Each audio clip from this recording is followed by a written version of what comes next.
Tahukah anda beberapa makanan berbahaya jika tak dimasak dengan betul? Bahayanya tak adalah bahaya sangat. Paling teruk pun boleh berpindah alam. Tak teruk ke berpindah alam? Amal pun tak cukup lagi. Ini 3 makanan yang jika tak dimasak dengan betul boleh mengundang bahaya kepada sesiapa yang memakannya. Pertama, jeri rebus. Budak-budak zaman sekarang kenal lagi ke dengan jeri rebus? Jeri rebus ni hidangan tradisional yang dimakan dengan kelapa parut dan gula. Kalau kita dengar macam mudah je nak buat jeri rebus kan? Rebus jeri, ambil kelapa, parut-parut, ambil gula, campur, siap. Itu yang kita rasa. Tapi sebenarnya kalau tak pandai masak akan mengundang bahaya. Jeri ni ada bahan toksik yang dipanggil asid dijengkolik. Kalau tersilap cara rebus jering, boleh mengundang bahaya kepada orang yang makan. Selalunya tak dapat kencing. Kita nak kencing, tapi air kencing tak keluar. Azab dan seksa tu. Pakcik! Oh, pakcik! Okey kau tu? Nak kencing tak tobek? Tak kencing pun tak pandai. Nak saya ajar ke? Aku pandai kencing. Masalahnya, air kecil tak tobek ni.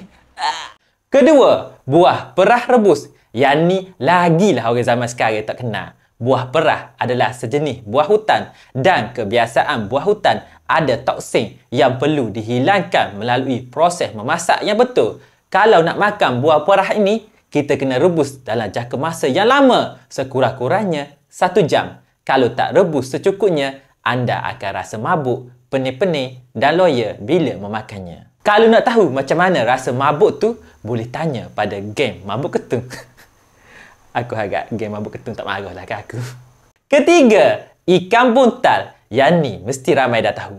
Ikan buntal ni makanan yang cukup istimewa di Jepun. Kalau di Malaysia, hanya segelintir rakyat Malaysia makan ikan ini, terutamanya di Sarawak. Dalam ikan buntal ini ada satu racun, tetrodotoxin atau singkatan TXT. Racun ini biasanya ada di organ-organ tertentu seperti di hati, telur, usus dan kulit. Kalau tukang masak tak buang betul-betul organ yang mengandungi racun TXT ini, racun tu akan merebak mencemari isi daging yang masak. Yang jadi masalahnya, racun TXT ini takkan musnah atau hilang walaupun dimasak, direbus atau digoreng pada suhu yang tinggi.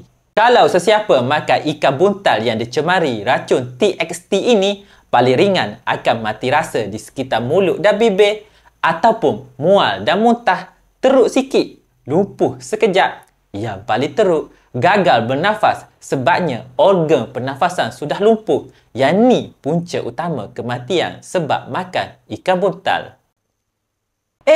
Makan apa tu? Makan ikan buntal, Pak Cik nak? Sebelum makan tu, baik tinggal wasiat dulu ke Pak Cik dah.